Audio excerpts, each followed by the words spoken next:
నక్షత్రం అంటే శనిదేవుడు ఆ యొక్క నక్షత్రానికి అధిపతి.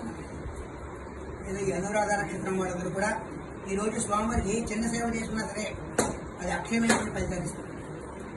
మీకు శని దోషాలు అష్టాష్టమ శని, అష్టామ శని, ఏలినాడు శని అంటారే, ఈ శని దోషాలన్నీ కూడా ఈరోజు ఆంజనేయ స్వామికి ఏ చిన్న సేవ చేసినా సరే ఆ దోషాలన్నీ పోయి శుభ్రమైనటువంటి ఆ యొక్క జీవితాన్ని స్వామివారిని చేస్తారు. ప్రతి కార్యము కూడా సిద్ధిస్తుంది, సర్వకార్య సిద్ధి కూడా ఉంటుంది.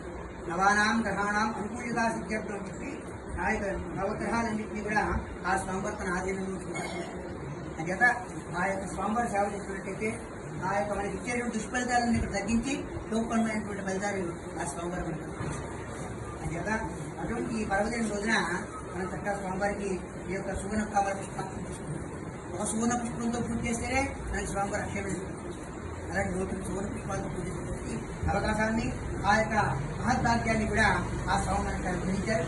నేను ప్రతి ఒక్కరు కూడా ఓం నమో భగవతే వాయునందనాయ స్వామివారిని ఆ యొక్క నామాన్ని ప్రతి నామానికి కూడా సంపూర్ణంగా చెప్పుకుంటూ తర్వాత నామం అంటారు. ఈ యొక్క 100 నామాల్లో కూడా సుందరాకారం ఒక 60 సర్గలు, 3000 శ్లోకాలు. ఈ 60 వర్గంలోనూ 3000 శ్లోకాలు ఉన్నటువంటి అర్థం అంతా కూడా ఈ 108 నామాలు ఉంటుంది. అంటే ప్రతి ఒక్కళ్ళు కూడా ఆ నామాన్ని చక్కగా వింటూ ఆ యొక్క స్వామివారి యొక్క నామాన్ని వింటూ ఈ భక్తుల్లో పాల్గొనండి. మీరు అనుకున్నటువంటి సర్వ కార్యాలు కూడా సిద్ధించి ఆ స్వామివారి అనుకుంటుంది. ఓం నమో భగవతే వాయునందనాయ. ఓం నమో భగవతే వాయునందనాయ. భగవతే వాయునందనాయ.